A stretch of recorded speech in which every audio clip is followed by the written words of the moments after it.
जीवन के लिए भी सुख, समृद्धि और स्वास्थ्य वृद्धि वाला सोचेंगे तो वैसा होगा भी। सब कुछ अपने ऊपर डिपेंड करता है कि अपन क्या चाहते हैं, अपन को क्या चुनना है, समृद्धि, सुख, शांति या फिर निगेटिविटी, नकारात्मकता। ये सब दो पार्ट है लाइफ के। बोलने के लिए तो बहुत कुछ है, लेकिन बस मैं यहाँ यही कहना चाहूंगी, अच्छा सोचें, जैसा सोचेंगे वैसा बनेंगे भी और वैसा होगा भी। क्योंकि जब अपन सोचते हैं तो पूरी यूनिवर्स उस दिशा में काम करना शुरू कर देती है। यदि निगेटिव सोचते हैं तो निगेटिव भी इम्पैक्ट होता है। तो जब निगेटिव भी होता है तो अपन पॉजिटिव ही सोचें, अपने बारे में भी और पूरे यूनिवर्स के बारे में भी। तो चारों तरफ अच्छा ही होगा, सुख, शांति और समृद्धि तीनों चीज मिलेगी। Thank you sir. Thank you Rekha ji. तो ये बार बार हम रिपीटेशन भी मैं इसलिए करवा रहा हूँ कि एक तो होता है खुद का सोचना, एक दूसरा अपने को सोचने पर मजबूर करें। तो पहले मैंने कहा, फिर रेखा जी ने भी उसे बढ़ाया। तो बार बार इस विचार को आत्मसात किया जाए कि हमको अच्छा चुनना है और विश्वास करना है कि जो चुना है वो हमें मिलेगा। तो अब आज के इस सेशन को आगे बढ़ाते हुए मैं श्री दिग्विजय सिंह राठौड़ साहब को आमंत्रित करता हूं कि वो आज हमें सीआरपीसी की जो यात्रा, जिस पड़ाव पर हमें वर्मा सर लेके आए थे, उससे आगे बढ़ते हुए सीआरपीसी में प्री बार्गेनिंग जो 265 से ए से 265 एल तक है, उसके बारे में हमें बताए और हमारी इस यात्रा को सुखमय करें। Digvijay Singh ji. Good morning everyone. Umesh sir, निवेदन है कि मैंने नोट शेयर किए हैं तो वो एक बार आ जाए। राजेश सर से रिक्वेस्ट है कि एक बार अपलोड कर दें उसको। आप कंटिन्यू करें सर, कर रहे हैं जी हाँ। तो हमने प्ली बार्गेनिंग अब आज का चैप्टर लेना है, 21A है, और ये इसमें 265 ए से लेकर के 265 एल तक सेक्शंस में बात की गई है। तो प्ली बार्गेनिंग को जानने से पहले हम ने जो पहले ट्रायल्स पढ़ी है, हमने ये भी देखा है कि मैटर्स का डिस्पोजल कैसे कैसे हो रहा है, कैसे कैसे हुआ। तो हमने ये देखा कि जब ट्रायल हुई तो या तो एक्यूज्ड प्रारंभिक स्तर पे प्ली गिल्टी कर लेता है, तो न्यायालय अपने विवेकानुसार उसको कन्विक्ट कर देता है। और दूसरा देखा कि आफ्टर एविडेंस जब लिया और ट्रायल पूरी हुई, मेरिट्स के आधार पर डिसाइड करता है न्यायालय, तब अभियुक्त को दोषी या दोष मुक्त कर सकता है। तो वहां भी मामले का निस्तारण हुआ, लीगलिटी पर भी मामले का निस्तारण हुआ। लेकिन उस दरमियान न्यायालय ने यह भी देखा कि यदि प्ली गिल्टी हुई तो प्ली गिल्टी अभियुक्त कब करता है? अमूमन अभियुक्त कर लेता है पेटी ऑफेंसेस में करता है, और जब पेटी ऑफेंसेस में करता है तो वहां न्यायालय कुछ प्रावधानों का अनुसरण करता है और उसे उनका लाभ देने का प्रयास करता है, और ये कानून में बताए भी हैं। तो जैसे 360 सीआरपीसी हमने देखा, यदि वो प्ली गिल्टी करता है पेटी ऑफेंसेस में, तो वहां पर वो यदि धारा 360 सीआरपीसी के तथ्य आकर्षित होते हैं तो उन्हें उसे गुड आचरण, अच्छा आचरण करने के, बनाए रखने के लिए पीस परिशांति बंद पत्र का बनाए रखने का, निष्पादन करने का आदेश दे सकता है, या उसको धारा 4 जो प्रोबेशन ऑफेंडर एक्ट है 1958 का लाभ भी दे सकता है। इस प्रकार से वो उसको दंडादेश नहीं देते हुए केवल दोष सिद्धि कर देता है और उसको इन प्रावधानों का लाभ दे देता है, और कुछ अभियोजन विवेकाधिरोपण करके और उसको छोड़ देता है, या एडमिनिशन कर सकता है। इसी प्रकार से जब वो मेरिट पे डिसाइड करता है, तो यदि मान लीजिए प्रीवियस कन्विक्शन है तो उसको वर्धित दंड देने की न्यायालय को लगता है कि इसने पहले भी ऑफेंसेस किए हुए हैं इस तरह के, पहले भी किसी का हाथ तोड़ा है इसने, दोबारा फिर ऐसा ही काम कर रहा है, तो उसको जो है धारा 325 के अनुसार वर्धित दंड के लिए वो आगे भी भेज सकता है ऊपरी न्यायालय के पास में। तो वो उन प्रावधानों के अनुसार बढ़ावा दंड भी दे सकता है। या फिर यदि मान लीजिए प्रीवियस कनेक्शन तो नहीं है, लेकिन न्यायालय को लगता है कि इसने अपराध थोड़ा गंभीर किया है, इसको धारा 4 4PO का 360 सीआरपीसी का लाभ नहीं दिया जाना चाहिए, तो उसे वो मेरिट पर सुनते हुए कन्विक्शन करता है। और तीसरी बात आती है जो कॉम्प्रोमाइज की स्टेज आती है धारा 320 सीआरपीसी में, जो बताए गए ऑफेंसेस है आईपीसी के, उनमें कंपाउंडेबल ऑफेंसेस में कंपाउंड कर सकता है। अब ये बातें हैं जो डिस्पोजल के लिए है कि अपराध कैसे कैसे निस्तारित हो सकता है। राजीनामा योग्य मामलों में राजीनामा करवाया जा सकता है और विधि अनुसार डिस्पोजल हो जाएगा उसका। लेकिन कुछ स्थितियां ऐसी पैदा होती है कि जब वो वैसे एक्चुअली में जो राजीनामा योग्य प्रकरण प्रावधानों के अनुसार तो नहीं है, लेकिन एविडेंस भी हो गए और कुछ इस तरह की स्थितियां पैदा हुई तो उसका डिस्पोजल भी करना है। और बाहरी तौर पर अभियुक्त का यूं समझें कि उसका कॉम्प्रोमाइज भी हो गया परिवादी से, तो या तो वो अमूमन कोर्ट में आता है तो वो स्टाइल होकर के और मामले को निस्तारित करवा लेता है यदि एविडेंस नहीं हुए तो, और यदि एविडेंस हो गए तो स्थिति ये होती है कि उसको मेरिट भी डिसाइड करना होता है। तो यहाँ ऐसी स्थितियों में ये प्ली बार्गेनिंग जैसे एक शब्द का उद्भव हुआ है कि प्ली बार्गेनिंग करता है अभियुक्त यहाँ पर। तो ये चैप्टर इसके बारे में बात करता है कि एक व्यवस्था और दी गई है कि अभियुक्त ऐसे मामलों में निर्णय सुनाए जाने से पहले किसी भी समय पर अपने मामले के लिए आवेदन कर सकता है न्यायालय के समक्ष और प्ली बार्गेनिंग करवा सकता है, बार्गेनिंग कर सकता है अपने मैटर्स को डिस्पोज करवाने के लिए। तो ये अब आते हैं हम प्ली बार्गेनिंग है क्या। इस तरह की ही कुछ व्यवस्था है जहां पर प्ली बार्गेनिंग की बात की गई है। तो जो प्ली बार्गेनिंग है ये है क्या? प्ली बार्गेनिंग का शाब्दिक अर्थ हुआ कि व्यक्ति प्ली लेना चाहता है, अभियुक्त व्यक्ति जिस पर किसी अपराध का अभियोग है, वो ये आवेदन करता है न्यायालय में कि श्रीमान मुझे जो है ये अपराध मैंने जो किया है, मेरे पर जिसका अभियोग है, मुझे इसमें जो है कोई निम्नतम दंड जो विधि में उपबंधित है उसके प्रावधानों का कुछ लाभ दे दें, या मुझे धारा 4 जो भी कानूनन प्रावधान है मुझे इनका लाभ दे दीजिए, और मैं एक बार समझौता करना चाहता हूँ इसमें। तो वो अपने शब्दों में न्यायालय का आवेदन करेगा और दंड की प्रकृति इन सब उन बातों के बारे में वो बात करेगा, न्यायालय में आवेदन करेगा।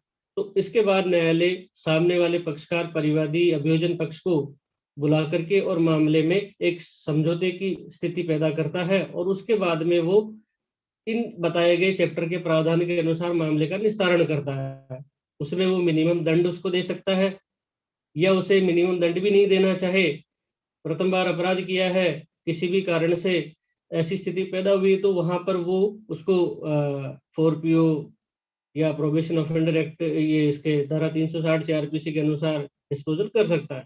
तो इसी तरह की बातें हैं प्ली बार्गेनिंग में कि अभियुक्त व्यक्ति द्वारा ऐसा आवेदन किया जाएगा और उस मामले को निस्तारित करवाया जाएगा कि श्रीमान मुझे अधिकतम दंड ना देते हुए और मुझे कम से कम दंड दे दिया जाए, और इस बात के लिए सामने वाला पक्षकार से मैं एक बार प्ली बार्गेनिंग करना चाहता हूँ।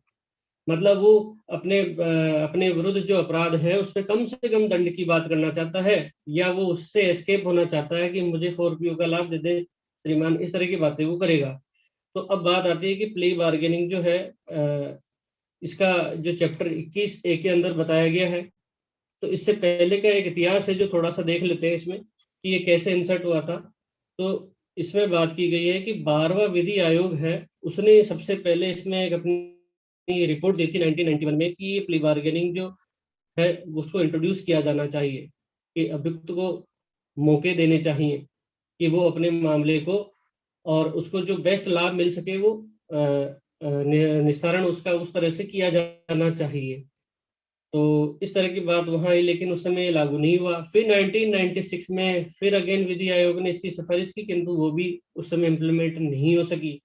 और उसी दरमियान कुछ केस लॉज हुए जिनमें इसकी बात की गई थी, जो जैसे कि मुरलीधर वर्सेस मेघराज लोया, मुरलीधर मेघराज लोया वर्सेस महाराष्ट्र राज्य 1976 एक केस है। दूसरा केस इसी तरह का है कसम भाई Abdul Rahman Bhai Sheikh versus Gujarat, supreme court 1980 का है। इनमें ये कहा कि ये प्ली बार्गेनिंग जो है वो एक अच्छी संकल्पना नहीं है, इसे गुड कंसेप्ट नहीं कहा उन्होंने, और इसे सीआरपीसी में इंसर्ट नहीं किया जाना चाहिए। ये तो जो बात कही सुप्रीम कोर्ट ने, उसके पीछे का मंतव्य सुप्रीम कोर्ट का ये था कि ये तो एक तरह से जो है अभियुक्त को अपने ही विरुद्ध जो है उस अपराध में प्ली करने की, अपने अपराध में खुद का जो है वो एक तरह से कन्फेशन करने की बात है, और वो सजा के लिए सजा की संकल्पना को चुन रहा है। तो इस तरह से उन्होंने नेगेशन मानते हुए सुप्रीम कोर्ट ने इसे इंसर्ट नहीं करने की बात कही, किंतु विधि आयोग ने इसको दूसरे दृष्टिकोण से देखते हुए सिफारिश की कि ये लागू किया जाना चाहिए। क्यों? क्योंकि सीआरपीसी में ऑलरेडी मेंशन है कि प्ली गिल्टी के जो ट्रायल्स के अंदर प्रावधान दिए हैं कि वो किसी भी स्टेज पे प्ली गिल्टी कर सकता है, तो फिर उन प्रावधानों का क्या महत्व रह जाएगा? वो भी तो प्ली गिल्टी कर ही रहा है, वहां न्यायालय के विवेक पर छोड़ा हुआ है। वहां न्यायालय को ये विवेक दिया गया है कि आप जब भी प्ली गिल्टी करें एक्यूज, तो अपने विवेकानुसार उसको कारण लेखबद्ध करते हुए कन्विक्ट कर सकते हैं। तो इससे तो बेहतर ये है कि यदि व्यक्ति के खिलाफ पूरे एविडेंस आ रहे हैं, फिर भी वो चाहता है कि मुझे कम से कम दंड दिया जाए, तो उसके पास अपॉर्चुनिटी तो होनी चाहिए। तो इस अपॉर्चुनिटी को देखते हुए 265 A2L के प्रावधानों को इंसर्ट किया गया, जहां तक मैं समझता हूँ। और इस तरह की फाइंडिंग के कारण फिर 2003 में मालिमत कमेटी की सिफारिश से 2005 में इसे जोड़ा गया। अब आते हैं प्ली बार्गेनिंग है क्या, कहाँ कहाँ लागू हो रही है ये। तो अब बात आती है चैप्टर 21A के सेक्शन 265A पर। 265A बात कर रहा है कि ये जो चैप्टर है कहाँ लागू होगा, कौन से ऑफेंसेस पे लागू होगा। तो यहाँ जिसका क्लोज फर्स्ट है वो यही बात कर रहा है। क्लोज फर्स्ट के अंदर दो पार्ट है, ए और बी। उनको यूं बताएं आम बातों में, तो ये दोनों प्रकार के अपराध जो पुलिस रिपोर्ट पर संस्थित मामले हैं, जो जिनका 173 के अनुसार न्यायालय में चार्जशीट पेश होती है, वो मामले, या परिवाद पर संस्थित मामले जिनमें परिवादी की और उसके जो पेश साक्ष्य है उनकी 200 में परीक्षा हो गई हो और 204 के अनुसार प्रोसेस जारी हो गई हो। मतलब ये हुआ पुलिस रिपोर्ट पर संस्थित मामले और परिवाद पर संस्थित मामले, किंतु कितनी अवधि के अपराध उससे संबंधित होने चाहिए। तो इसमें ये बात की है, अपराध जो 7 साल तक के कारावास से दंडनीय अपराध हो, अर्थात मृत्यु, आजीवन कारावास, 7 वर्ष से अधिक अवधि के कारावास से भिन्न अपराध। ये सीआरपीसी की जो इस अध्याय की बात है उनमें बताया है कि साहब मृत्यु, आजीवन कारावास, 7 वर्ष से अधिक अवधि के कारावास से भिन्न अपराधों के, मतलब यही हुआ 7 वर्ष तक के अपराधों के बारे में। ऐसे अपराध है जिनमें इतनी सजा का प्रावधान है, उन अपराधों में प्ली बार्गेनिंग की जा सकती है। अब जब ये इसकी अनुयोज्यता के बारे में हमने बात की कि एप्लीकेबल कहाँ होगा, तो इसी के साथ में ये भी देख लें कि ये लागू कहाँ नहीं होगा। ऐसे ऑफेंसेस जो 7 साल तक के कारावास से दंडनीय अपराध है, वहां प्ली बार्गेनिंग के कंसेप्ट को लागू किया गया है। वहां अभियुक्त अपना आवेदन करके और बार्गेनिंग कर सकता है सजा के मामले में।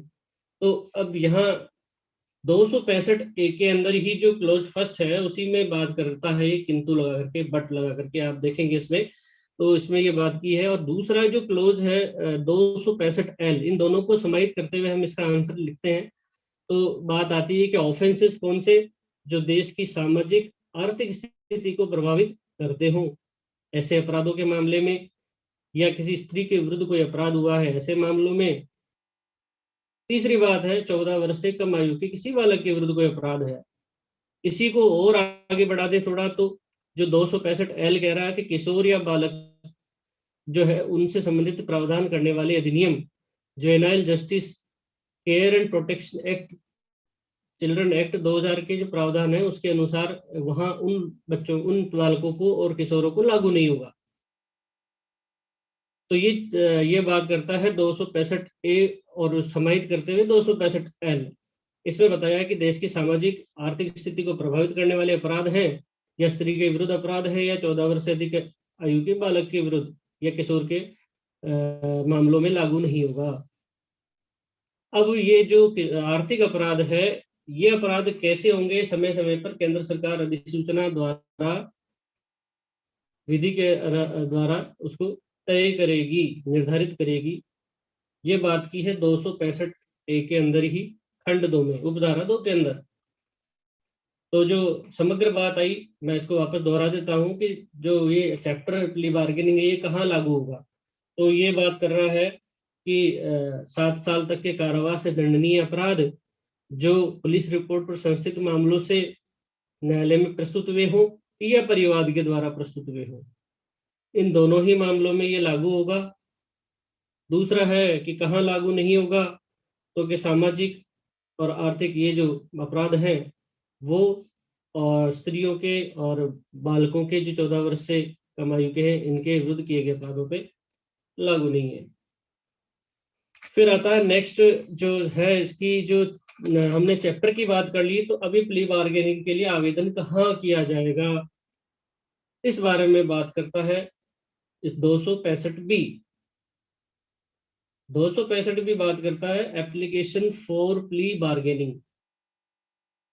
अपराध के लिए जो अपराध है अभियुक्त ने किया है, उसके लिए प्ली बार्गेनिंग के लिए वो आवेदन कहाँ करेगा, तो इस प्रश्न का आंसर है कि ऐसे न्यायालय में आवेदन करेगा जिसमें विचारणा लंबित है। अर्थात उस अभियुक्त ने जो अपराध किया है, जहां उसकी ट्रायल चल रही है, जहां ट्रायल पेंडिंग है, उसी न्यायालय में वो आवेदन करेगा। कब तक कर सकता है, तो निर्णय सुनाया जाने से पूर्व में किसी भी स्तर पे कर सकता है, जब वो ट्रायल चल रही है। तो ये खंड 1 यही बात करता है 265 का कि अपराध का अभियुक्त व्यक्ति उस न्यायालय में आवेदन करेगा जिसमें विचारणा लंबित है। 265 को देखते हैं तो पहला क्लोज यही बात करता है कि अपराध का अभियुक्त विभाग चर्चा के लिए आवेदन उस न्यायालय में दाखिल कर सकेगा जिसमें ऐसा अपराध का विचारण लंबित है। तो फर्स्ट बात ये आई कि आवेदन कहाँ हुआ। दूसरी बात आती है कि आवेदन जब वो करेगा तो उसमें क्या क्या आधार ग्राउंड लेगा, उसे क्या क्या बताना होगा। ये 265 के अंदर जो दूसरी बात आती है, खंड 2 उपधारा 2 ये कहती है कि ऐसा आवेदन में मामले का संक्षिप्त विवरण होगा। मामले का संक्षिप्त विवरण से मतलब जिसका उस पर अभियोग है वो उसकी पूरी संक्षिप्त ब्रीफिंग करेगा उसमें कि मेरे पर श्रीमान फला फला अपराध का अभियोग है और इस तरह का है, वो सारा उसमें संक्षिप्त विवरण करते हुए एक एफिडेविट पेश करेगा। दूसरी बात है कि वो अभियुक्त अपना एक शपथ पत्र पेश करेगा जिसमें वो वर्णन करेगा दंड की प्रकृति और सीमा, जो पनिशमेंट है उसका नेचर क्या है, दंड क्या है, जो अपराध जो उसने किया है उसकी प्रकृति क्या है और उसकी सीमा क्या है। तो दंड की प्रकृति और सीमा को समझने के पश्चात स्वेच्छा से आवेदन किया है, ये बात वो लिखेगा अपने शपथ पत्र में। तीसरी बात है ये भी वो बताएगा कि पहले किसी मामले में दोष सिद्ध नहीं किया गया है। तो 3 बातें वो मोटी मोटी इसमें आवेदन में बताएगा। मामले का संक्षिप्त विवरण लिखेगा। दूसरा है कि वो दंड की प्रकृति और परिणाम को समझते हुए स्वेच्छा से आवेदन कर रहा है, पहले ही दोष सिद्ध नहीं किया है। तो ये जो पहले ही दोष सिद्ध नहीं किया है ये बड़ा महत्वपूर्ण है। इसका अर्थ ये हुआ कि प्ली बार्गेनिंग का लाभ वो तभी प्ली बार्गेनिंग वो तभी कर सकेगा जब वो पहले कन्विक्ट नहीं हुआ हो किसी मामले में। ये बात हुई। फिर इसके बाद में है कि जब उसने आवेदन किया है तो न्यायालय क्या करेगा। न्यायालय खंड 3 के अनुसार हाजिर होने के लिए न्यायालय में उपस्थित होने के लिए एक सूचना नोटिस जारी करेगा। उपस्थित होने के लिए न्यायालय नोटिस जारी करेगा। किस किस को करेगा, तो बात है लोक अभियोजक या एपीपी सहायक लोक अभियोजक हो सकता है, अपर लोक अभियोजक हो सकता है, और आयु को भी जारी कर सकता है।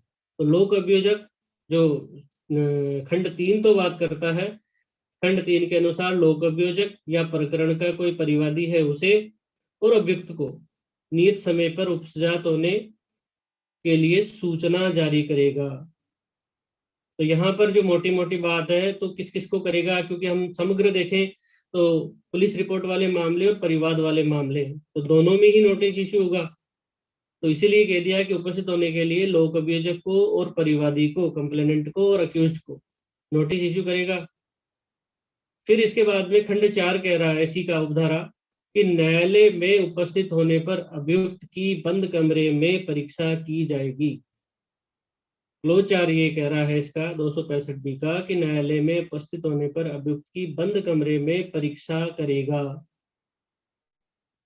परीक्षा क्यों करेगा कि आवेदन स्वेच्छा से किया है या नहीं किया, इस बारे में करेगा। परीक्षा करेगा कि आवेदन स्वेच्छा से किया है। अब वहां पर दूसरा पक्षकार उपस्थित नहीं होगा। दूसरा पक्षकार से मतलब है कि वहां एक्यूज की ही करेगा बंद कमरे में परीक्षा। उसे आवेदन जो उसने किया है उससे पूछेगा भैया स्वेच्छा से किया है क्या। तो ये खंड 4 ये बात करता है, स्वेच्छा से किया है तो क्या क्या बात देखेगा। उससे पहले वो ये जांचेगा, न्यायालय समाधान करेगा। तो इसके अंदर जो खंड 4 है इसमें 2 बातें हैं ए और बी के अंदर। फर्स्ट बात आती है कि न्यायालय ये समाधान करेगा कि स्वेच्छा से आवेदन किया है, और यदि स्वेच्छा से आवेदन किया है तो पीपी पब्लिक प्रोसिक्यूटर लोक अभियोजक को या परिवादी को और अभियुक्त को समय देगा, डेट देगा, समय प्रदान करेगा। किस लिए समय प्रदान करेगा कि म्यूचुअली पारस्परिक संतोषप्रद वयन मामले का हो सके। मतलब म्यूचुअली सेटिस्फैक्ट्री डिस्पोजिशन मामले का हो जाए, पारस्परिक समझौते से मामले का निस्तारण हो जाए, इसके लिए वो समय देगा। और उसमें ये तय करने की बात भी कहेगा कि भैया पीड़ित को कितना प्रतिकर देना है, प्रतिकर और अन्य कोई वे हुए हों तो उनके लिए समय प्रदान करेगा और सुनवाई के लिए तारीख तय करेगा। तो बात ये रही, समाधान स्वेच्छा से आवेदन किया, समाधान करेगा कि अभियुक्त ने आवेदन स्वेच्छा से किया है तो पीपी को पब्लिक प्रोसिक्यूटर, परिवादी और अभियुक्त को समय देगा कि पारस्परिक संतोषप्रद वयन के लिए पीड़ित को प्रतिकर कितना मिले, इस बारे में सुनवाई के लिए तारीख नियत करेगा। फिर न्यायालय बी पार्ट में कंक्लूजन, निष्कर्ष पर न्यायालय का ये है कि आवेदन स्वेच्छा से नहीं किया है, मान लीजिए खंड 4 का भी ये पार्ट यही कह रहा है कि यदि आवेदन जो है वो स्वेच्छा से नहीं किया है तो न्यायालय क्या करेगा, रेगुलर ट्रायल करेगा। और मान लीजिए कि आवेदन स्वेच्छा से किया है तो आगे के लिए समय देते हुए आगे डिस्पोजल करेगा गाइडलाइंस के अनुसार। तो यहाँ यही बात है कि निष्कर्ष है कि आवेदन स्वेच्छा से नहीं किया है तो रेगुलर करेगा, या फिर वो जो प्रकरण है उसमें पहले ही दोषित किया हुआ है तो फिर वो सीआरपीसी के जो रेगुलर ट्रायल के प्रावधान है उनको फॉलो करेगा। ये बात 265 के अंदर थी, जो 265 बी के अंदर जो हमने चर्चा की। फिर बात आती है और एक प्रश्न भी है। प्रश्न ये है कि मानिए कि हमने यहाँ पर जो अभियुक्त ने आवेदन किया प्ली बार्गेनिंग के लिए, और आवेदन में न्यायालय का समाधान ये रहा कि राजीनामा या जो भी वो पेश कर रहा है कि साहब मेरा परिवादी से अभियोजन पक्ष से इस पे संतोषप्रद वयन के लिए निपटान करवाइए, तो यहाँ राजीनामा या संतोषप्रद वयन नहीं हो सका और अभियुक्त ने उसमें अपना आवेदन किया और आवेदन में उसने एज ए प्ली गिल्टी के जैसे ही उसने कहा साहब मैंने अपराध किया था फला फला, ऐसा करके मुझे इसमें थोड़ा राहत दे दी जावे, मुझे न्यूनतम दंड दे दे, कुछ भी बात करता है वो। तो ऐसे जो प्रार्थना पत्र पेश किया है, क्या न्यायालय उसको कन्फेशन के रूप में बाद में पढ़ सकेगा क्या? मतलब प्रश्न ये है सीधा सा कि प्ली बार्गेनिंग के लिए जो उसने आवेदन किया है उसमें यथा चाहे वो प्ली गिल्टी कर रहा हो या वो प्ली गिल्टी सदृश से बातें उसमें करता है कि साहब मैंने वहां अपराध कर लिया था साहब, तो यहाँ पर बात आती है 265 के, ये कहता है कि अभियुक्त के कथनों को अन्यत्र प्रयोग में नहीं लिया जाएगा। इसका अर्थ ये हुआ कि ये चैप्टर यहीं तक है, इस चैप्टर से बाहर निकल जाएंगे और रेगुलर ट्रायल में घुस जाएंगे और ये वहीं का यहीं समाप्त है, चाहे वो कितनी लीगलिटी कर ले, यहाँ पे कोई फर्क नहीं पड़ेगा। फिर नेक्स्ट बात आती है 265C। 265C बात करता है guidelines for mutually satisfactory disposition. ये शब्द बड़ा इंपॉर्टेंट है, पारस्परिक संतोषप्रद वयन के लिए मार्गदर्शन। तो यहाँ मतलब ये है कि जो मामला, इस मामले का जो प्ली बार्गेनिंग में जो डिस्पोजल किया जाना है उसमें पक्षकारों की उपस्थिति और पक्षकारों का पारस्परिक संतोषप्रद म्यूचुअली सेटिस्फेक्शन होना जरूरी है, आपस में संतोषप्रद रूप से सहमत है तो ही डिस्पोजल होगा। एक तरफा कार्रवाई एक पक्षकार के कहने से नहीं होगी। आवेदन हालांकि अभियुक्त करेगा लेकिन परिवादी को भी उतना ही सुन करके अभियोजन पक्ष को उतना ही सुना जाएगा और उसके बाद में ही उसका डिस्पोजल करना होगा। अब बात आती है कि जो 265B हमने देखा अभी कि वहां पर आवेदन किया 65B के अंदर। तो अब जब आवेदन किया है तो यहाँ बात कर रहा है धारा 265B के खंड 4A के अनुसार समझौता या संतोषप्रद बयान के लिए सहमत हो तो प्रोसीजर क्या होगा, ये इसमें बात की गई है। तो अब यहाँ पर न्यायालय क्या करेगा? फर्स्ट बात आती है the court shall issue the notice. न्यायालय यहाँ पर पक्षकारों को नोटिस जारी करेगा। मतलब कौन कौन से मामले हैं जिनमें करेगा? तो अगेन वही बात है, पुलिस रिपोर्ट वाला मामला हो या परिवाद वाला मामला हो। तो 265B है, इसके अंदर यही बात आ रही है। ए और बी की जो दोनों बातें हैं वो दोनों ही रिपीट वाली बातें हैं, इसलिए ए और बी खंड को एक साथ देखें तो देखेंगे कि बैठक जो मीटिंग करवाएगा न्यायालय उनकी, उस बैठक में भाग लेने के लिए नोटिस इशू करेगा। बैठक में भाग लेने के लिए नोटिस इशू करेगा। किस किस को करेगा? पुलिस रिपोर्ट वाले मामले में लोक अभियोजक को, पुलिस अधिकारी जो आईओ है, मामले का इन्वेस्टिगेटिंग ऑफिसर है उसे, तीसरा विक्टिम को, पीड़ित को और एक्यूज्ड को।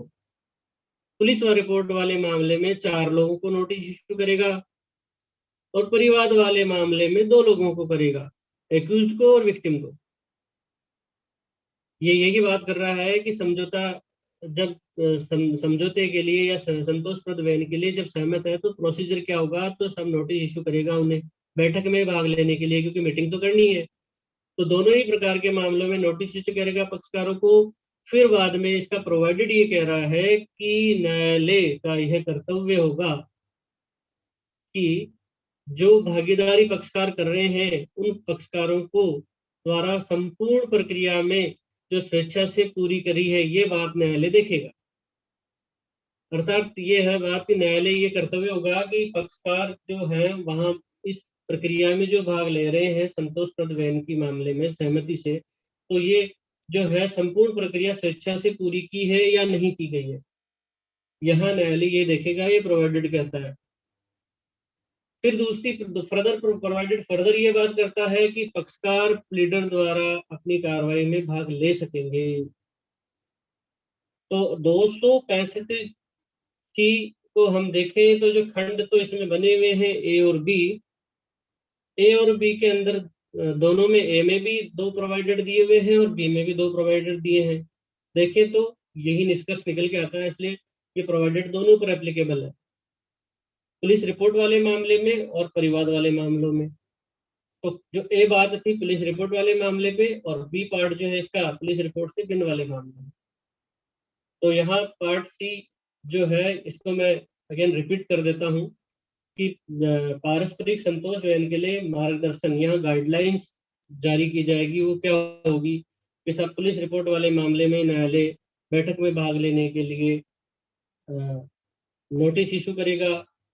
पुलिस रिपोर्ट में पुलिस अधिकारी को, लोक अभियोजक को और विक्टिम को और अभियुक्त को।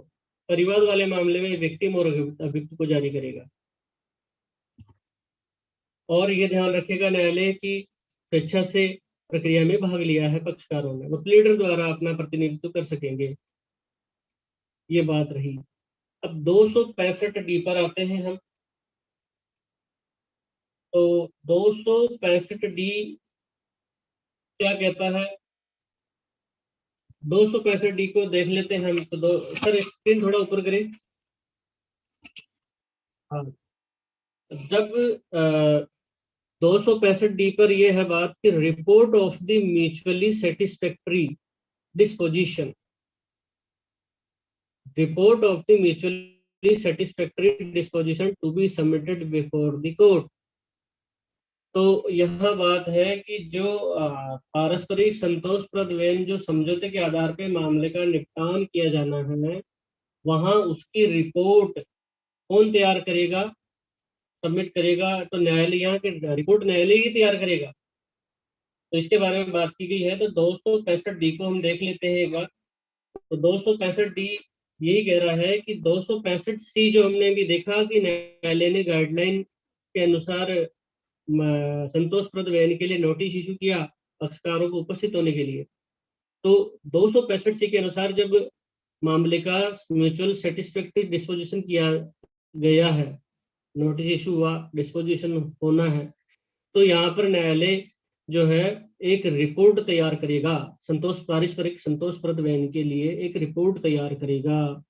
265 डी में यही बात इंपॉर्टेंट है कि न्यायालय एक रिपोर्ट तैयार करेगा कि मामला म्यूचुअली सेटिस्फैक्टरी डिस्पोजिशन के साथ किया गया है, और रिपोर्ट पर पीठासीन अधिकारी के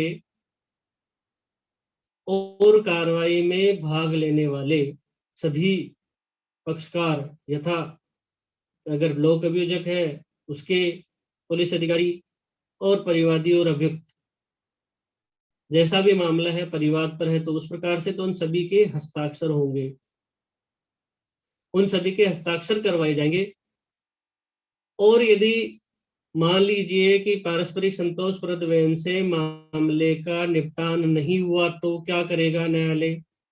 तो इसमें कह दिया कि यदि इस प्रकार से पारस्परिक संतोषप्रद बयान नहीं हो पाता है तो न्यायालय अपना ऑब्जर्वेशन लिखेगा, अपना ऑब्जर्वेशन लिखेगा उस पर कि इस प्रकार से मामले का निस्तारण नहीं हो पाया है, फिर वो रेगुलर ट्रायल सीआरपीसी के अनुसार करेगा।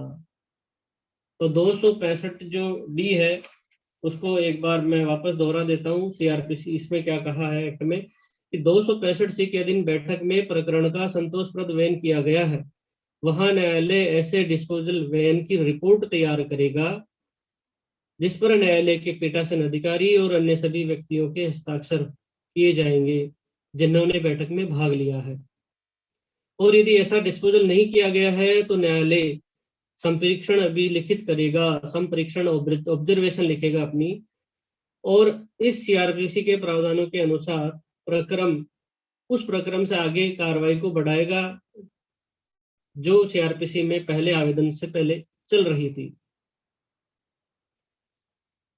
अब सबसे इम्पोर्टेंट बात आती है कि जब 265 डी की प्रक्रिया के अनुसार न्यायालय ने रिपोर्ट तैयार की, न्यायालय की रिपोर्ट ये रही कि पारस्परिक संतोषप्रद बयान के लिए निस्तारण के लिए पक्षकारों ने स्वेच्छा से आवेदन किया है और निस्तारण योग्य मामला है, दोनों आपस में समझौते के लिए सहमत हो गए हैं। अब वो समझौता किस किस बात के लिए हुआ कि साहब विक्टिम को जो प्रतिकर दिया जाना है उसके लिए भी सहमत है, और जो दंड का परिणाम प्रकृति जो भी है पनिशमेंट दिया जाना है उसके लिए भी वो सहमत है। तो उसके बाद में न्यायालय प्रकरण का निस्तारण करेगा। प्रकरण का निस्तारण करेगा 265 ई के अनुसार। ये बड़ा महत्वपूर्ण है, इसे ध्यान रखने की जरूरत है, और यही परीक्षा में पूछा भी जाता है शॉर्ट में, शॉर्ट नोट इसी का आ सकता है प्रत्यक्ष से कि जब पारस्परिक संतोषप्रद बयान से निस्तारण करना है प्ली बार्गेनिंग में तो डिस्पोजल कैसे किया जाएगा मामला, उसकी प्रक्रिया पूछ सकता है, क्या क्या पनिशमेंट दिया जा सकता है, किन किन प्रावधानों को न्यायालय फॉलो कर सकता है। तो ये इसमें बात की गई है 265 ई में। तो अब बात करते हैं 265 ई। तो 265 ई बात कर रहा है कि जब प्रकरण का संतोषप्रद सेटिस्फैक्टरी डिस्पोजिशन जो मामले में सहमति से होना है उसके अधीन किया गया है तो निम्न प्रकार से मामले का निस्तारण करेगा। ये 265 कह रहा है ए बी सी डी, मतलब 4 भागों में से बांटा गया है, इन 4 भागों में बांटा गया है, उसके अनुसार डिस्पोजल करेगा। तो पहला भाग आता है जिसके अंदर ये बात कर रहा है कि न्यायालय धारा 265 डी के अनुसार डिस्पोजिशन पर पीड़ित को प्रतिकर देने के लिए आदेश करेगा। सबसे पहला काम यही होगा विक्टिम के लिए प्रतिकर।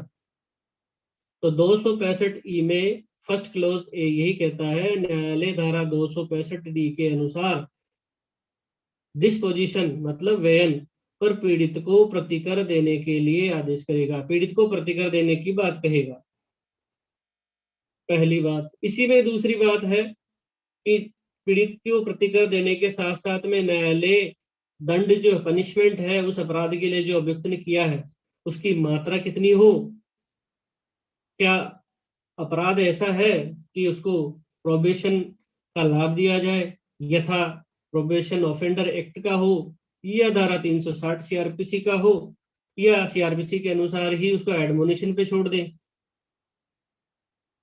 तो इन प्रावधानों का और कोई अन्य विधि कोई और बात करती है तो उन प्रावधानों पर विचार करने के लिए पक्षकारों को सुनेगा। तो यहाँ पर सबसे इंपॉर्टेंट है कि डिस्पोजल करते समय वो क्या क्या देखेगा। पहले तो पीड़ित को प्रतिकर देने के लिए निस्तारण करने में पीड़ित को उसका प्रतिकर अधिक निर्णित करेगा। फिर उसके बाद में दंड की मात्रा, परीक्षा और सदाचार के प्रावधान हैं तो उनको धारा 360 में एडमिनिशन पे छोड़ना चाहे तो उस पे छोड़ दे। परीक्षा अधिनियम 1958 के प्रावधानों के अनुसार कार्रवाई करना उचित समझे तो उनपे, और विधि अनुसार अन्य कोई विधि के प्रावधान आकर्षित होते हैं तो उनके अनुसार उस पर कार्रवाई कर सकता है।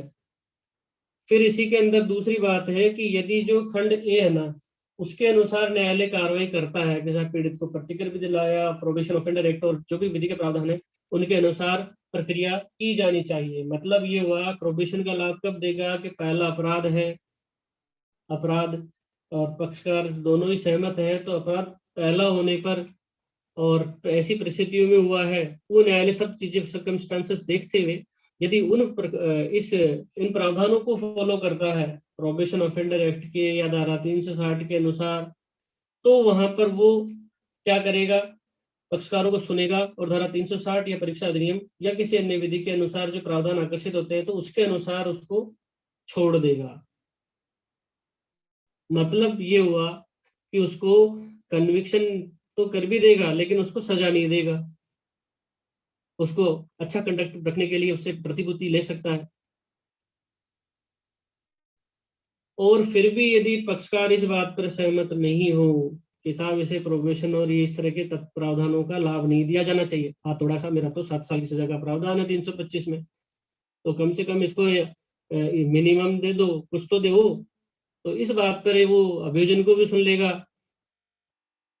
पुलिस आईओ इन्वेस्टिगेशन ऑफिसर उपस्थित है उसको भी सुन लेगा कि साहब ऐसे ऐसे पहले बस ये है कि प्रीवियस रिकॉर्ड नहीं होना चाहिए उसका, तो ही प्ली बार्गेनिंग के लिए आवेदन करेगा। इन तथ्यों को ध्यान में रखते हुए यदि मान लीजिए कि मिनिमम दंड का प्रावधान है तो न्यूनतम दंड का यदि विधि में प्रावधान है किसी अपराध के लिए तो सी क्लोज में चलते हैं हम। यहाँ कह दिया कि विधि में यदि अपराध के लिए न्यूनतम दंड उपबंधित है तो न्यूनतम दंड के आधा दंड, न्यूनतम से आधा उसको दे दिया जाएगा। ऐसा कोई इलिस्ट्रेशन किसी को याद हो कि एक ही धारा में मैक्सिमम और मिनिमम दोनों दिए हुए हैं तो जरा चैट बॉक्स में डालें। तो मिनिमम यदि कोई अपराध किसी धारा में उपबंधित है कि साहब इस अपराध के लिए मिनिमम दंड भी है तो वो मिनिमम दंड का आधा दंड दे सकता है। अब लास्ट बात आई कि खंड ए और खंड बी और खंड सी। तो खंड ए में हमने बात करी कि 265 बी के अनुसार पीड़ित को प्रतिकर और सदाचार की परिवीक्षा, दंड की मात्रा या धारा 360 या प्रोबेशन ऑफेंडर एक्ट 1958 या कोई अन्य लॉ के प्रावधानों के अनुसार आकर्षित होता है तो वो उन पे कार्रवाई के लिए विचार करेगा। फिर दूसरे में कहते हैं कि उनके अनुसार जो विचार करेगा तो उसमें वो सभी को रिलीज कर सकता है, छोड़ सकता है। फिर तीसरे में बात आई कि यदि इन प्रावधान जो ए और बी के प्रावधानों के अनुसार नहीं करना चाहता है, दंड देना चाहता है, तो फिर वो अपराध में अधिकतम मिनिमम दंड का प्रावधान है तो मिनिमम का आधा दे दे।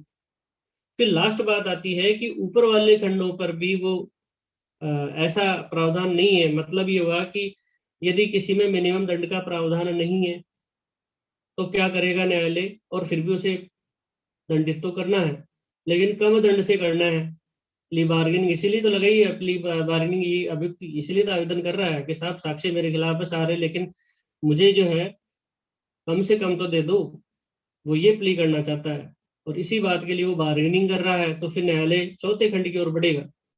चौथा खंड ये कहता है कि पक्षकारों को सुनने के पश्चात ऐसी अवस्था है कि न्यायालय इस निष्कर्ष पर है कि अभियुक्त द्वारा कारित अपराध वो ऊपर वाले खंडों में खंड बी और सी के अधीन नहीं आता है, मतलब मिनिमम दंड का उपबंध नहीं है, तो वहां पर दंड के जो मुख्य दंड है उसके 1/4 दंड को उसे दे सकता है।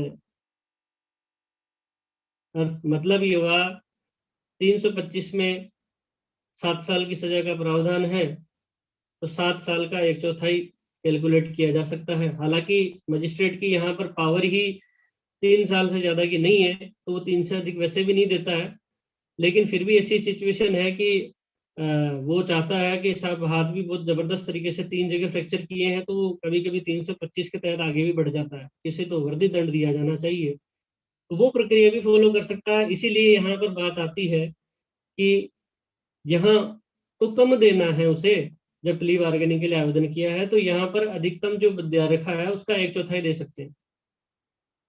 तो 1/4 7 साल का 1/4 निकालें, कैलकुलेशन करते हैं, तो जो भी बनता है वो आ जाएगा।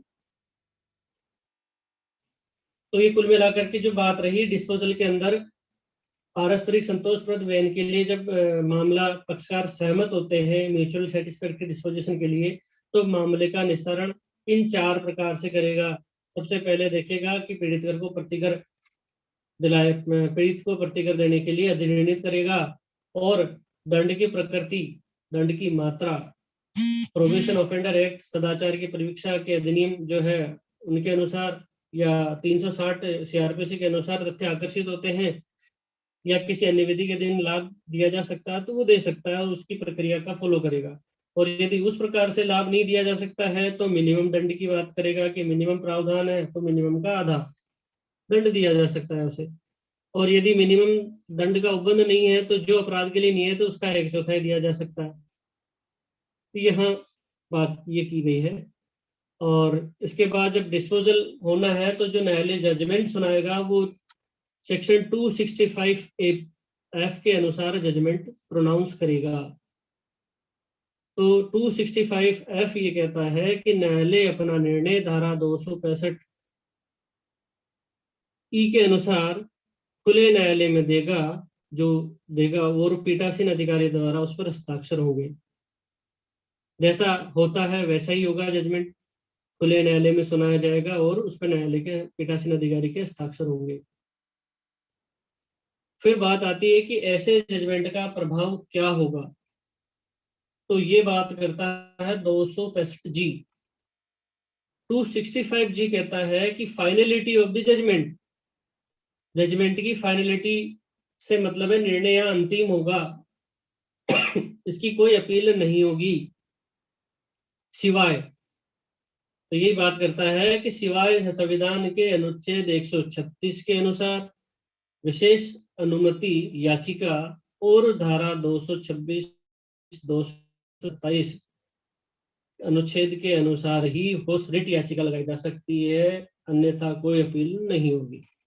तो 265 जी यही कहता है कि धारा 265 एफ ये जो मामला निर्णय दिया गया है वो अंतिम होगा, और ऐसे निर्णय की अपील किसी न्यायालय में सिवाय संविधान अनुच्छेद 136 के अधीन विशेष अनुमति याचिका और अनुच्छेद 226 और 227 के अधीन रिट याचिका के सिवाय नहीं होगी। अब अलग से है कि न्यायालय ऐसी स्थिति में जब प्ली बार्गेनिंग के चैप्टर के अनुसार कार्रवाई कर रहा है तो उसे क्या क्या पावर्स होंगी, कैसे कैसे कार्य कर सकेगा। तो इसमें कह दिया कि सीआरपीसी के अधीन जमानत के प्रावधान 265 की बात कर रहे हैं हम, कि अभिभाग चर्चा में न्यायालय की पावर क्या होगी। तो यहाँ कह दिया जमानत के प्रावधान सीआरपीसी के अनुसार अपराध के विचारण और प्रकरण के निस्तारण से संबंधित सभी शक्तियां होंगी जो होती हैं। ये जनरल सेक्शन है। फिर बात आती है, ये इंपॉर्टेंट है अगेन 265I, कि यदि अभियुक्त ट्रायल के दौरान या अन्वेषण के दौरान कारागार में रहा, जेल में रहा है, निरुद्ध रहा है, तो ऐसी स्थिति में दंड देते समय क्या किया जाएगा, तो उस भोगी गई अवधि को उसमें से निकाल करके कार्रवाई की जाएगी, अर्थात उसमें से उसको मुजरा सेट ऑफ किया जाएगा। यही बात करता है 265I के अभियुक्त द्वारा भुगती हुई निरोध की अवधि काल अवधि को कारावास के दंडादेश के विरुद्ध मुजरा किया जाना, मतलब उसको उसमें से निकाल दिया जाएगा। तो 265I को एक बार पढ़ देते हैं कि धारा 428, क्योंकि सेक्शन 428 इस बारे में बात करता है सीआरपीसी में भी बताया गया है वहां पर।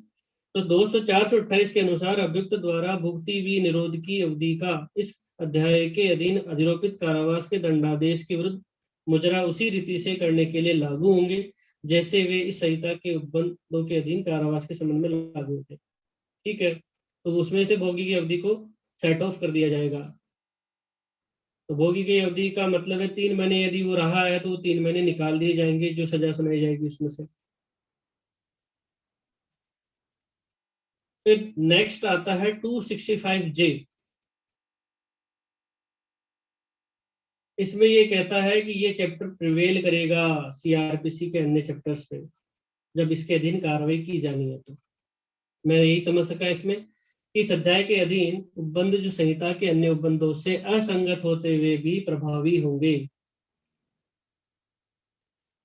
265I यही बात करता है सेविंग्स में कि इस चैप्टर के उपबंध अन्य उपबंधों पर जो सीआरपीसी में बताए हैं उनसे इररेलेवेंट हो, असंगत हो तो भी प्रभावी होंगे।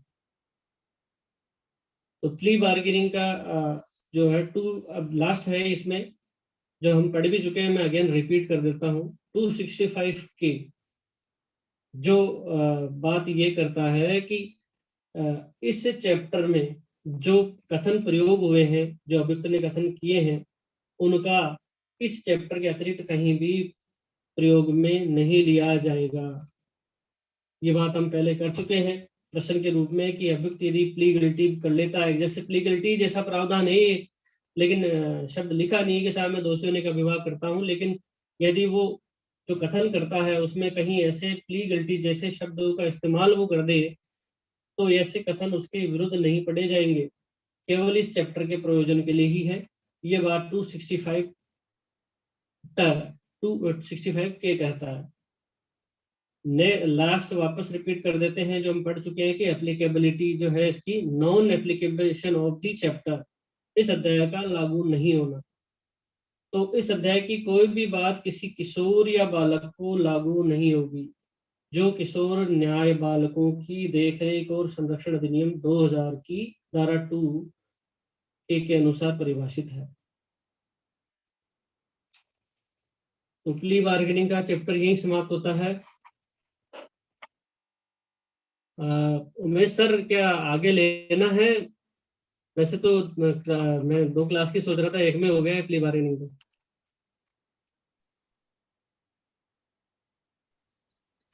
Thank you. अभी अपने पास 6 मिनट शेष है, तो उन 6 मिनट में ये आगे वाला चैप्टर हो नहीं पाएगा। इसके बजाय आज हम यहीं पर आप वाले सेशन को रोकते हैं और 6-7 मिनट के लिए हमारा जो कल का प्रश्न था उसको ले सकते हैं, और यदि चाहें तो सर आप जैसे इजाजत दो, नहीं तो फिर इसी में कंटिन्यू करें। उमेश सर चर्चा कर लें, प्ली बार्गेनिंग पे भी थोड़ा रिवीजन कर लें, इसके इतिहास को लेकर भी बातचीत हुई है, थोड़ा सा 2005 में आया है, और कुछ क्वेश्चंस हो पारस जी के पास या किसी के पास, पहले तो प्ली बार्गेनिंग पे थोड़ा समय ले लो और फिर कुछ क्वेश्चन हो तो क्वेश्चंस पे चर्चा कर सकते हैं। कई बार कंस्ट्रेंट रहता है हमारा टाइमिंग्स, तो हम वो कर सकते हैं, कोई बातचीत हो, कोई संदेह हो, किसी ने प्ली बार्गेनिंग कोई की हो। 30,000 में तो वहाँ ब्लॉक्स बने हुए हैं अलग अलग। अनुरुद्ध आप गए हैं कभी 30,000? यहाँ राजस्थान में कम काम है प्ली बार्गेनिंग को लेकर, दिल्ली में बढ़िया काम है। तो दिल्ली में वहाँ जब लोकल कोर्ट में जाते हैं आप, डिस्ट्रिक्ट कोर्ट में, तो वहाँ ब्लॉक्स वो चैम्बर्स बने हुए हैं अलग, जैसा मैंने सुना है। मैं भी नहीं गया हूँ 30,000 तो। किसी ने सुना हो प्ली बार्गेनिंग को लेकर कोई बातचीत हो, आपके यहाँ कोई केस आया हो, तो उस केस को आप उसके फैक्ट्स कोट करते हुए बातचीत कर सकते हैं।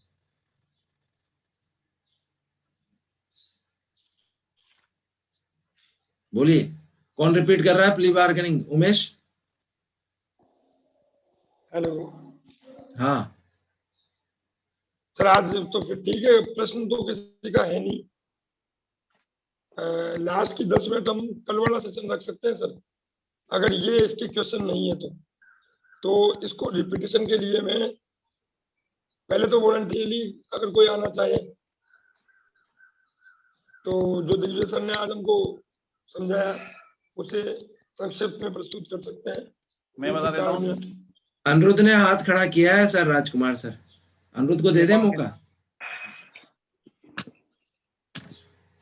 ठीक है अनिरुद्ध, आप मेरे एग्जाम में माइक ले लीजिए अनिरुद्ध, थोड़ा पास में माइक। हेलो सर, आवाज आ माइक रही थोड़ा पास में ले लीजिए। हेलो सर, आवाज आ रही है अब? जी हाँ सर, मेरे एग्जाम में क्वेश्चन आया था एक अभी इसी उसमें, तो मैं वो चाहो तो आप वो मैं डिस्कस कर लूँ उसको, मतलब अगर आप बता सके उस पे आप लोग आंसर कर सकें तो कोई। हेलो हाँ, बोलिए बोलिए। सर क्वेश्चन था, an FIR was registered against accused A under section 376 of IPC for committing rape upon a woman laborer working in his fields. After investigation, police have submitted the charge sheet in the court. Now accused wants to file an application voluntarily for plea bargaining in the court. Advice.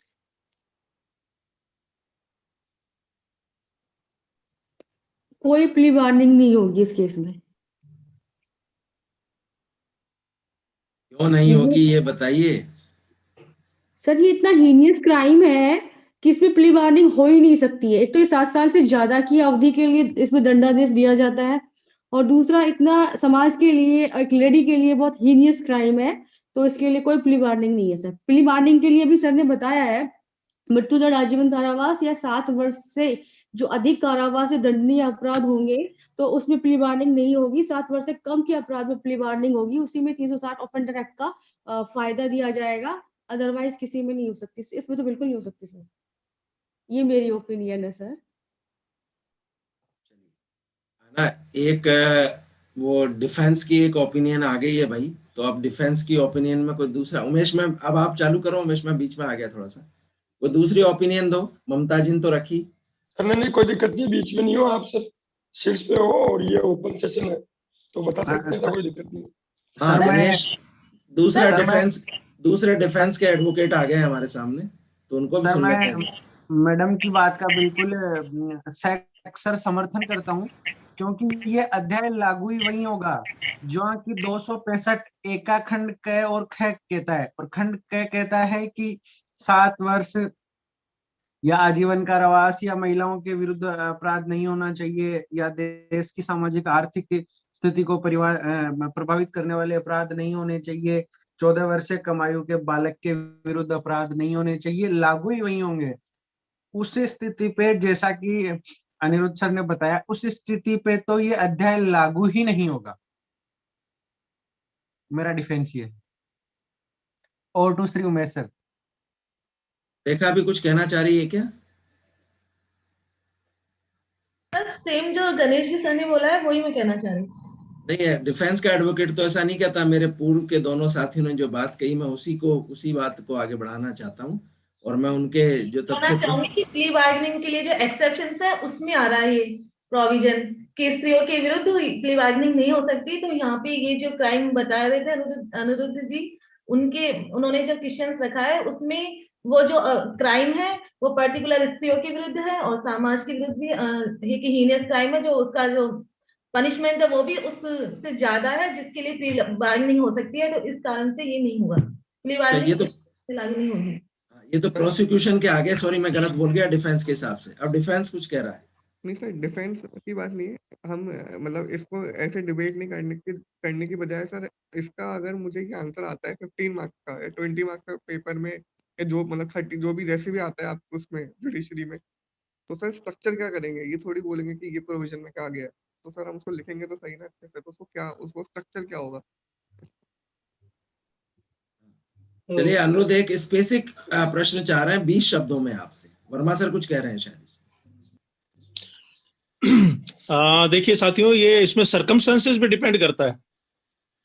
Now you take example, any lady is the victim, मतलब victim है and offence of 376 has been committed. Now situation is this that he offers before the court कि I want to marry this girl, जिसको मैंने seduces किया है, मैं उसको शादी करना चाहता हूं, क्या वहां पे प्ली बार्गेनिंग एप्लीकेबल नहीं होगा? क्योंकि विक्टिम भी इसमें पार्टिसिपेंट है, और विक्टिम ये कहती है कि मैं इसके विरुद्ध कोई कार्रवाई नहीं चाहती हूँ, ये शादी करने को तैयार है, तो इसको मिनिमम पनिशमेंट दिया जाए। तो whether it is not applicable there. Sir मैं कुछ बोलूं? हाँ बताएं। सर इसे हम प्ली बार्गेनिंग की श्रेणी में नहीं ले सकते। मेरे को एग्जैक्टली वो केस याद नहीं आ रहा सुप्रीम कोर्ट का। सुप्रीम कोर्ट ने उसमें डिसाइड किया गया था कि एक जो हमारा जो 376 है, जो सेक्सुअल जो ऑफेंस है, वो एक बहुत ही हीनियस ऑफेंस माना गया है, और एक महिला के सामने वो स्थिति उत्पन्न कर देता है कि मतलब वो जिसे कह सकते हैं ना घर की रही ना घाट की रही, मतलब वो हर इंसान उसे मतलब गलत निगाहों से देखता है, तो वो एक अच्छी बेहतर जिंदगी जी सके, इसके लिए उन्होंने एक सुप्रीम कोर्ट ने एक केस डिसाइड किया था। मैं दिन में वो ग्रुप में डाल दूंगा केस ढूंढ के, कि यदि वो उससे विवाह किया है, ऐसे एक्सेप्शनल कंडीशन में ऐसे हो सकता है कि यदि वो उसे विवाह करके एक सेटल्ड जीवन देने का अगर वादा करता है या ऐसा लिखित में आश्वासन देता है, तो न्यायालय उस पर विचार कर सकती है, परंतु वो अभिभावक श्रेणी की अभिभावक अध्याय की श्रेणी में तो फिर भी नहीं होगा। चलिए हाँ देखिए, बिल्कुल सही कहा। 265 ए के जो दोनों ये क्लॉज हैं, उसमें आता ही नहीं है वो 1 और 2, क्योंकि 7 इयर्स वाला वो क्लॉज है वहां पर, तो ऑफेंस तो हैज बीन कमिटेड, तो उस श्रेणी में आता ही नहीं है ये। तो बिल्कुल सही कहा आपने। नहीं, अनिरुद्ध को 20 शब्दों में आंसर चाहिए, तो according to section 265A the situation is not coming in the plea bargaining, or it is not applicable in this one situation, and you can quote the 265A for there. Am I right, Anirudh? आपको तो answer चाहिए ना 15 या 20 शब्द। Sir 20 शब्दों में नहीं sir, जो ऐसे मतलब जो आपका उसमें लॉन्ग आंसर क्वेश्चंस आते हैं ना, हाँ हाँ, तो सर उसमें क्या क्वेश्चन आंसर बनेगा? सर सबका आंसर सब कुछ बिल्कुल सही है, जिसने जो भी आंसर दिया वो बिल्कुल सही है, बट सर उसको स्ट्रक्चर कैसे करेंगे आप उस आंसर को? नो, पहला मैं यदि स्टूडेंट होता तो मैं लिखता no, plea bargaining is not applicable in this one circumstances या this one with these one facts of case। फिर as per the section 265A फिर इन्वर्टेड कॉमास और उसको कोट करते हुए, और फिर उसके बाद therefore we could not be give any type of benefits to the accused in this one case or in this one circumstances to go in plea bargaining। मैं ऐसा लिखता। आप क्या सोचते हैं इस विषय में? जी सर, ऐसा ही आंसर हो सकता है इसमें, जैसा कि इसमें ये लागू नहीं होगा क्योंकि यह अध्याय इन सिचुएशन पे लागू होता है। फिर ये 265 की जो ए की जो सिचुएशन है वो सिचुएशन लिख दी जाएगी, तो इसका एक कंप्लीट आंसर बन सकता है। इससे मतलब एग्जामिनर को ये भी पता लग जाएगा कि हाँ 376 पे ये लागू नहीं होता, और क्यों लागू नहीं होता, तो क्यों लागू नहीं होता, क्योंकि 265 क ये बात कह रहा है, तो वो पूरे 265 क को कोट करना पड़ेगा हमें, तब जाके वो एक आंसर एक कंप्लीट आंसर हो सकेगा। आई थिंक ऐसा मैं समझ पा रहा हूँ, और यदि इसमें कुछ एड ऑन हो तो मैं श्रीमान दिग्विजय सर से निवेदन करूंगा कि थोड़ा और इसमें एड ऑन करें।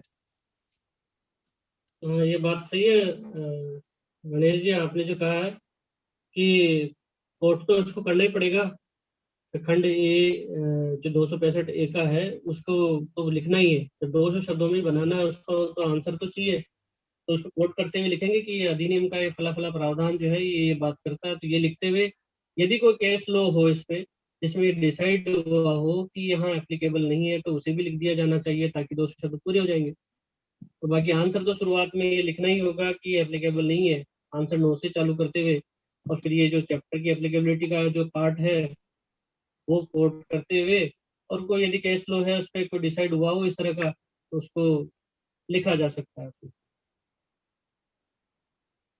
सर कोर्ट इसमें में सर ओके सर, मैं कुछ बोल सकती हूँ? हाँ उमेश सर, इसमें एक केस लो दिया है मेरे बुक में उच्चतम न्यायालय ने हरियाणा राज्य वर्सेस जनक सिंह तथा अन्य के वाद में स्पष्ट किया है कि सौदा अभिभाग धारा 376 आईपीसी के अंतर्गत कारित रेप के अपराध के लिए उपलब्ध नहीं होगा, क्योंकि यह घृणित एवं गंभीर प्रकृति का होने के साथ साथ महिलाओं के व्यक्तित्व को छिन्न भिन्न कर देता है तथा उनके जीवन के अधिकार पर कुठारघात करता है, जिससे महिला का विश्वास ढह जाता है। तो सर ये हरियाणा वर्सेस जनक सिंह का एक केस है। इसमें सर मैं भी कुछ कहना चाहती हूँ। Hello sir. हाँ कहीं रेखा जी। सर मैं ये कहना चाह रही हूँ कि इस क्वेश्चन को जहाँ ये लॉन्ग आंसर मांग रहा है तो अपन स्टार्टिंग में ज्यूरिस्प्रूडेंस भी रख सकते हैं कि ये प्रोविजन क्यों लाया गया, क्यों इंसर्ट किया गया, और फिर उसके ज्यूरिस्प्रूडेंस को रखते हुए कि ये जो अपन केस जो सिचुएशन दी गई है, क्वेश्चन में जो सिचुएशन दी गई है उसके अकॉर्डिंग ये ज्यूरिस्प्रूडेंस मतलब जो पर्पज था इसका वो पर्पज फुलफिल नहीं हो रहा, फिर उसके साथ में अपन इसको कोट करते हुए सेक्शन 265A और साथ में केस लॉ करेंगे तो आंसर इंप्रेसिव बनेगा आई थिंक।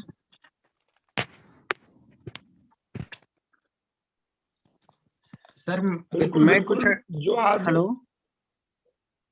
हाँ गणेश जी बोले। सर मैं कुछ एड ऑन करूं इसमें, और मेरा इसमें मत ये है कि इसमें थोड़ा सा अपन और एड ऑन कर सकते हैं, जैसे कि कोई भी अध्याय या कोई भी सेक्शन लेजिस्लेचर के द्वारा इंसर्ट किया जाता है ना, तो आगे पीछे की उसकी पूरी फाइंडिंग दी जाती है कि ये क्यों क्यों आवश्यकता पड़ी, क्यों इंसर्ट किया जा रहा है, इसके भविष्य के परिणाम क्या होंगे, इससे हम हमारे लॉ एंड ऑर्डर में क्या तो सुधार कर सकते हैं और भविष्य के दूरगामी परिणाम क्या होंगे। तो ये जो संसद भवन की वेबसाइट से अगर ये किसी को बिल मिल जाए तो उसकी जो आगे पीछे की फाइंडिंग है, हम अगर इसको ब्रीफली आगे पीछे की फाइंडिंग को भी इसमें कोट कर सकते हैं कि ये आवश्यकता इसकी क्यों पड़ी, इसलिए इसको जोड़ा गया। इसकी आवश्यकता कतई ये तो नहीं थी कि 376 के अपराधी को भी लाभ दे दिया जाए। मेरा मत ये है sir. Over to Shri Umesh sir. Thank you to all of you. Anil वैसे ये आंसर अब 200 शब्दों के करीब पहुंच रहा है। शुरू में हमने एक्ट लिखा, प्रावधान के अनुसार मना करते हुए एक्ट डाल दिया, और उसके बाद में केस लो बताया ममता जी ने, बहुत अच्छा केस लो, तो उससे कुछ 10-20 शब्द वो जुड़ेंगे। फिर ये जैसे पृष्ठभूमि वाली बात है तो हम कहते हैं कि इसका उद्देश्य ये था कि इस प्रकार से समाज में जो छोटे अपराध 7 साल से कम के हों या फिर महिलाओं के विरुद्ध नहीं है, 14 साल से कम बच्चों के विरुद्ध नहीं है, उसको इलस्ट्रेट कर सकते हैं। और जो बिल वाली बात कही गणेश जी ने, वो बढ़ाने का ही काम है, क्योंकि हम हमारी बात को थोड़ा बढ़ा रहे हैं। कान को पकड़ना है, सीधा भी पकड़ सकते हैं। अब वो अगला चाह रहा है कि नहीं दूर से हाथ से घुमा के पकड़ो, पकड़ना कान नहीं है।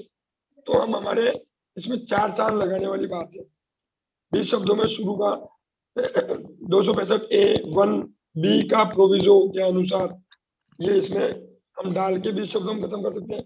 50 शब्दों में उसको और केस लो को डाल सकते हैं, फिर आगे बढ़ाए तो ये डाल सकते हैं। आई थिंक मेरे हिसाब से मोर देन सफिशिएंट है। ठीक है अनिरुद्ध, अब आप बताओ कैसे डालना चाहिए था, आपने क्या डाला?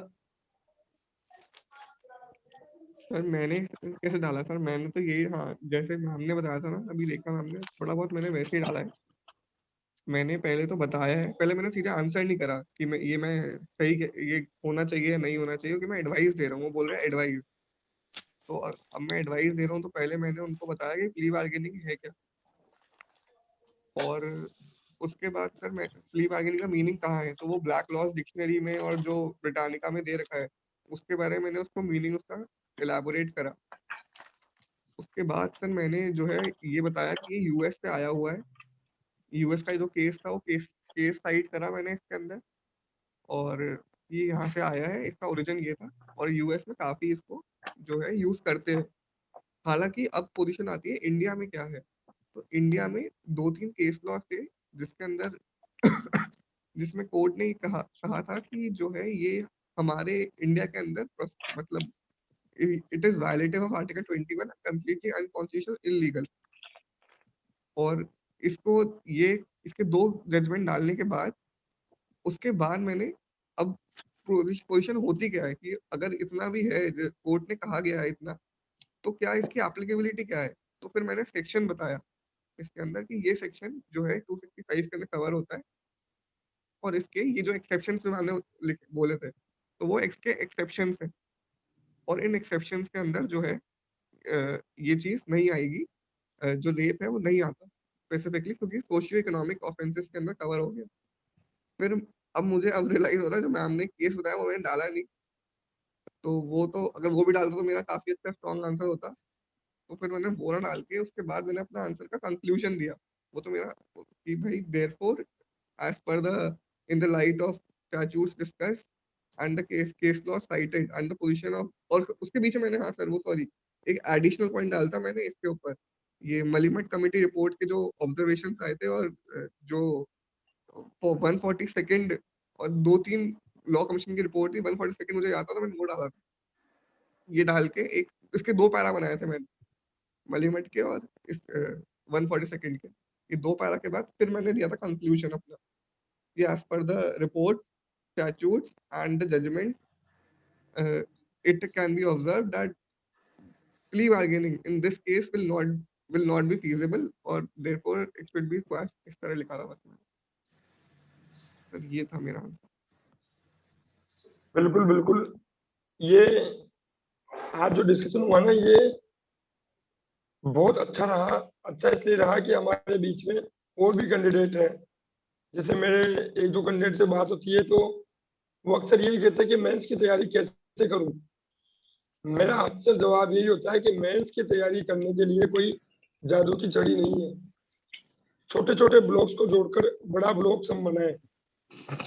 जैसे कार बनानी है तो एक पार्ट्स लेके आते हैं, कार अपने आप नहीं बनती। अब उन छोटे छोटे पार्ट्स को कैसे जोड़ना है, ये अपनी कला है कि कौन सा पार्ट किस जगह लगेगा। आगे पीछे होगा, जैसे इंजन आगे कर दिया, पेट्रोल टैंक पीछे कर दिया, चल रहा है। अब इसके आगे हम करें कोई ऐसा अच्छा एक्सपेरिमेंट हो जाए तो चल सकता है, और अमूमन जोड़ा कैसे जाए, जोड़ने के लिए हमको, क्योंकि अब जैसे अनिरुद्ध ने कहा कि मैं वो केस लो नहीं डाला, डालते कैसे भाई? आपको जब पता ही नहीं था भाई ये केस लो उस समय है, तो ममता जी अगर उसे एग्जाम में होती तो आपसे ज्यादा नंबर लाने का काम उनका होता। ऐसे ही अपनी तैयारी पर निर्भर करता है कि हम सार गरीबी भी लिखे और हमारा आंसर भी आ जाए। अब चूंकि 200 शब्द का है, जबरदस्ती बढ़ा रहे हैं, हालांकि हम इसका आंसर तो वहीं खत्म हो गया, लो और वो प्रोविजो पे 20 शब्दों का ही प्रश्न बनता है। ये तो अब ये हमको कह रहा है कि जबरदस्ती बढ़ाओ, तो रबड़ है, इसको जितना खींचेंगे एक सीमा के बाद टूट जाएगा, तो टूटे नहीं, उतना ही हमको करना है। इसलिए ये प्रश्न पूछा तो हो सकता है वो उनकी उद्देश्य भी जानना चाह रहे हो, अब वो हमको रोक नहीं सकता, क्योंकि 200 शब्दों में वो खुद भी नहीं लिख सकता क्या लिखे। इसलिए प्रश्न की वो तरीका भी होता है, कौन सा छोटा होगा कौन सा बड़ा होगा। इसलिए अच्छा आंसर आ गया। इसी प्रकार से मैं बताता हूँ, मेंस की तैयारी यही होती है। जब हमने भी तैयारी की थी और आज भी अगर हम करें तो उस टॉपिक को हम देख सकते हैं चारों तरफ से, 4 डायमेंशन के। क्या तो प्रश्न होगा, क्या छोटा है, बड़ा कैसे होगा। एक बार एडीजे में, वो एडीजे के आरजेस में भी आया था दिग्विजय जी, पूरा का पूरा आया था, शायद 200 शब्दों में आया था, जितना मेरे को ध्यान आ रहा है। तो 265 ए से लेके और एल तक आया था दिग्विजय जी। जी हाँ, बिल्कुल आया था। वो लिखा भी था 265 ए से एल तक, और शायद वो उसी जिसमें अपन इंटू दिया था उसी में था मेरे हिसाब से। तो वहाँ दिग्विजय जी के हाईएस्ट नंबर थे हमारे बैच पे, तो क्रिमिनल पेपर में। तो एग्जामिनर पर निर्भर करता है कि वो क्या आंसर चाहता है और हम उसको कैसे परोसते हैं, चीज वही है। तो अब 7:15 हो चुकी है। कल वाला प्रश्न यही गया था, आंसर तो आ गया था, वो वाद विवाद वाली बात थी। महेश सर, मैं 1 मिनट बता दूं आपकी बात पे। जब आप किसी क्वेश्चन का आंसर दो तो एग्जामिनर के माइंडसेट को डेवलप कर लो। आप आज से आप नोट कर लो कि आप आरजीएस के एग्जाम में बैठ रहे हैं या किसी एकेडमिक एग्जामिनेशन में बैठ रहे हैं। आप जरा एग्जामिनर के माइंडसेट से सोचना चालू करो। जैसे अनिरुद्ध की बात से मैं बिल्कुल सहमत हूँ कि आप उसका OBC, opening, body and conclusion, किसी भी क्वेश्चन का बनाना, 3 पार्ट बनने हैं उसकी, कि how you are doing the opening of that one, how you are putting the body in that one, and how you are making conclusion of that one. जैसे LLB के exam जो 3 साल वाले करते हैं वो देयरफॉर करके कहीं पे भी कुछ बात नहीं लिखते हैं, लेकिन मैं कहता हूं कि लास्ट में अपनी ओपिनियन जरूर लिख के आओ 4 लाइन में कि what do you think about that, so you will get the marks according to that one. तो कोई भी एग्जाम दो, आप किसी को भी गाइड कर रहे हो उसको ये कहो जरा एग्जामिनर के माइंडसेट से सोचना चालू करो तो तुम्हें रिजल्ट अच्छे आएंगे। तो over to Umesh sir. Thank you sir. अब घड़ी की सुइयां हमें इंगित कर रही है कि ये टाइम तो रिसेस का है, 7:16 हो रहे हैं, 7:19 तक 3 मिनट बाद में सर अभी तो टाइम है थोड़ा, क्योंकि फिर हेलो एक दो क्वेश्चन कर लें सर। अभी फिर क्या है, क्वेश्चन तो कर लेते हैं भरत जी, थोड़ा लेट हो गए हम, फिर वो आगे वाला जी। सेशन है वो पूरा नहीं हो पाता, पर आज हमारे पास समय है क्योंकि गणेश जी जो हमको पढ़ाएंगे ना वो उसके लिए अगर गणेश जी इजाजत दें इलस्ट्रेटिव पढ़ा रहे हैं तो 3 मिनट के लिए कर लो क्वेश्चन। 7:20 फाइनल है, जी 7:20 तक खत्म करना है, फिर रिसेस। बताइए गणेश जी। पूछो सर एक तो ये था कि ये जो अध्याय है तर्क सौदाकारी, तो ये राजीनामे से किस प्रकार भिन्न है? तर्क सौदाकारी में वैसे तो यही हुआ ना कि राजीनामा हो गया इनके, तभी कोर्ट डिसीजन करेगा। ये मैं बताऊं 1 मिनट के लिए आपको। पहला प्रश्न जी विजय जी मैं देता हूँ इसका आंसर। राजीनामे में कभी भी अपील नहीं होती है और इसमें अपील का प्रावधान है कि अंतिम तो होगा डिसीजन, पर 136 आर्टिकल में एसएलपी की जा सकती है और 226 227 में विजिट की जा सकती है। वहां पर ऐसा कोई प्रावधान नहीं है। सबसे मोटा फर्क तो ये उस राजीनामे में हमेशा दोष मुक्त होता है और इसके अंदर न्यूनतम दंड में आधा दंड भी हो सकता है, 1 दंड भी हो सकता है। नहीं, ये मैं ये कहना चाह रहा हूँ इसमें जब दोनों सहमत होंगे तभी तो कोर्ट निर्णय सुनाएगा। नहीं तो वो तो वयन वाली बात है ना, 265 के अंदर समझौता वयन सबको सुनेगा, उसके हाँ। बाद में ये डिसीजन होगा। नहीं तो परिणाम सहमत होना जरूरी है क्या दोनों का? संतोषप्रद शब्द है यहाँ पे, जैसे इसका परंतु भी देखे ना 265 को इसको ढंग से देखना पड़ेगा। ये बोलता है पुलिस रिपोर्ट पर सत्सित प्रकरण में लोक अभियोजक पुलिस अधिकारी अन्वेषण के अभियुक्त और प्रकरण के पीड़ित को प्रकरण का संतोषप्रद समाधान से बयान करने के लिए बैठक में आएंगे सब। अब सहमत होना आवश्यक नहीं, लेकिन संतोषप्रद सब जब सहमत होंगे तभी तो संतोषप्रद होगा। उसको लग रहा है नहीं तो 265 का दूसरा पार्ट ले लेगा, वहीं से कार्रवाई शुरू करेगा। उसको लगा बहुत ही अच्छा सामंजस्य बैठ रहा है और अपराधी को थोड़ी सजा भी देना है तो यहीं आएंगे, नहीं तो फिर समझौता राजीनामा ही कर लेंगे। जरूरी हाँ, नहीं वही है तो और यही कारण है कि राजस्थान में लागू भी नहीं, मतलब हो नहीं पा रहा है ऐसा। तो मतलब सहमत होना जरूरी नहीं है, न्यायालय खुद भी देख सकता है।